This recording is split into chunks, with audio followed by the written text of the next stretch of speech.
बिस्मिल्लाहिर्रहमानिर्रहीम। रमज़ान और प्यारे नबी सल्लल्लाहु अलैहि वसल्लम की सुन्नत। रमज़ान और अल्लाह की रहमतें। रसूल सल्लल्लाहु अलैहि वसल्लम ने फरमाया, जब रमज़ान का महीना आता है तो आसमान के तमाम दरवाज़े खोल दिए जाते हैं, जहन्नम के बंद कर दिए जाते हैं और शैतान को ज़ंजीरों में जकड़ दिया जाता है। रसूलुल्लाह सल्लल्लाहु अलैहि वसल्लम ने फरमाया, जिसने रोज़े की नीयत फ़जर से पहले ना की उसका रोज़ा नहीं हुआ।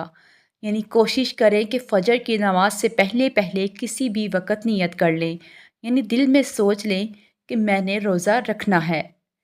रसूलुल्लाह सल्लल्लाहु अलैहि वसल्लम ने फरमाया, सहरी खाओ क्योंकि सहरी के खाने में बरकत है। रसूलुल्लाह सल्लल्लाहु अलैहि वसल्लम ने फरमाया कि मोमन की बेहतरीन सहरी खजूर है।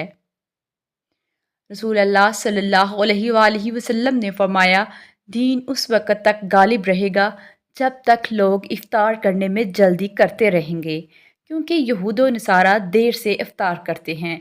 यानी जैसे ही मगरिब का वक़्त हो जाए वैसे ही रोज़ा इफ़्तार कर लेना चाहिए।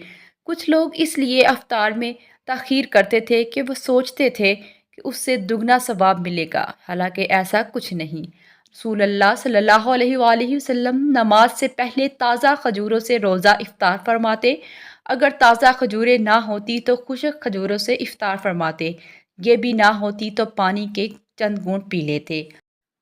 रसूलुल्लाह सल्लल्लाहु अलैहि वसल्लम जब रोज़ा इफ़्तार करते तो ये दुआ करते, ज़हाबज़्ज़ुमाउ वब्तल्लातिल अरूक़ु वसब्बतिल अज्रु इंशाअल्लाह। यानी प्यास ख़त्म हो गई, रगें तर हो गई और अल्लाह ने चाहा तो सवाब मिल गया। हम में से बहुत सो ने आज ये दुआ पहली मर्तबा पढ़ी होगी, हालांकि ये दुआ सही हदीस से साबित शुदा दुआ है।